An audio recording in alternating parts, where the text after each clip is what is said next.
विश्व के कोने कोने में यूट्यूब के माध्यम से हमसे गुरु मंत्र लेकर वैदिक परंपरा में आगे बढ़ने वाले मेरे प्रिय शिष्यों,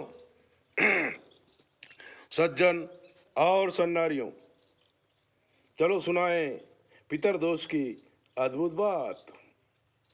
रमन लाल पंचाल बॉम्बे से फोन किया था, परेशान था। 2 साल पहले भी हमसे बात की थी, लेकिन तब उसने हमारी बात मानी नहीं थी। तब हम फ्री में ज्योतिष देखते थे, लेकिन अब पुराना आश्रम टूट गया, नया आश्रम बनाना है, इसलिए चार्ज लगा दिया है। आप घबराएं नहीं। आप डॉक्टर के पास जाते हैं तो क्या फ्री में आपका डॉक्टर देख देता है क्या? हम तो आपको पैसा लेते हैं, आश्रम में लगाते हैं। तो सुनिए रमन लाल ने क्या कहा।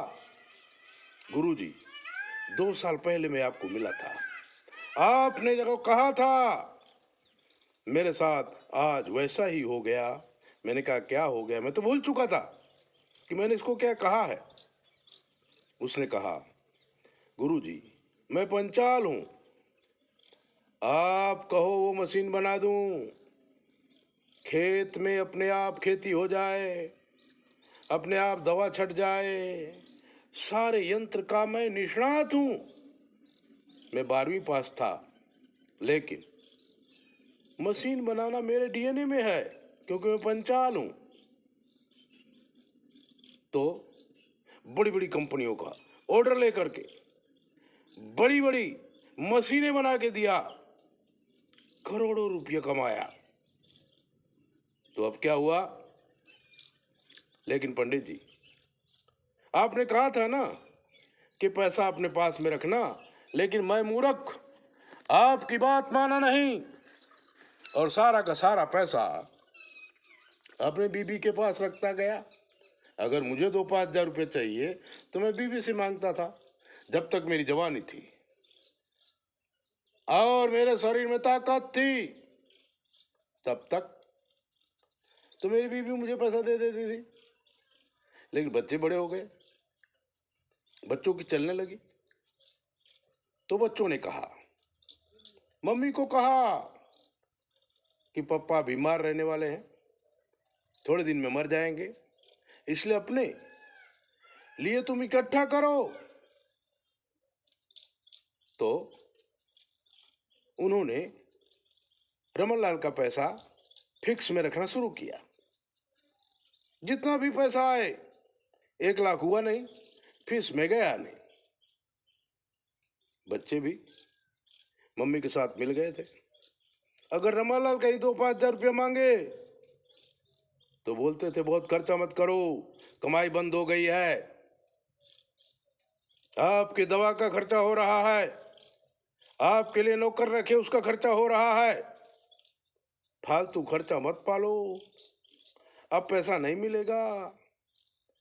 रमनलाल रोने लगा। एक दिन बहुत गर्म हो गया मैं, ऐसा रमनलाल ने कहा। तो भी बच्चों ने मिलकर मुझे घर से निकाल दिया। कुत्ते की तरह मैं भटक रहा हूं और क्या करूं, कुछ पता नहीं चलता। आपका नंबर मुझे याद था, इसलिए मैंने आपको फोन किया। गुरुजी, मेरी दशा बहुत बिगड़ गई है, मुझे सलाह दीजिए। वैसे तो बिना पैसे के हम सलाह नहीं देते, लेकिन रमनलाल पे हमको दया आ गई। हमने रमनलाल को सलाह दिया कि रमनलाल, तुमको श्रापित दोष है, ये दशा तुमको होने वाली थी। मैंने 2 साल पहले तुमको बताया था, तुमने माना नहीं। अब गुरुजी क्या करूं? अब ऐसा कर, तेरे पास हुनर है, तेरा डीएनए में पंच तत्व रहते हैं, विश्वकर्मा का तू औलाद है, तेरे बाप दादा यही काम करते थे, तुम कुछ नई मशीन बना सकता है, इतनी योग्यता है। बोले हाँ गुरुजी वो तो है, लेकिन बिना पैसे कुछ होता नहीं। मैंने कहा सब कुछ होता है, तुम अपने हुनर का प्रचार कर। बोले प्रचार कैसे करूं? अरे मैंने कहा तो बहुत सरल है, यूट्यूब में अपनी चैनल बना ले और अपना हुनर का प्रचार करो। दुनिया बहुत बड़ी है, खरीदार लाखों मिल जाएंगे, तुमको पैसा दे दे। अरे बोले मोबाइल लेने के लिए भी पैसा नहीं है।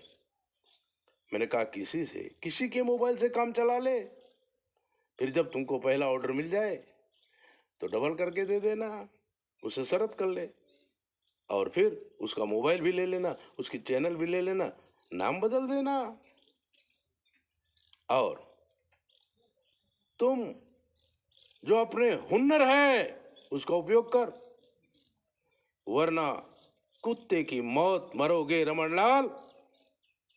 अपने हुनर का उपयोग नहीं करते।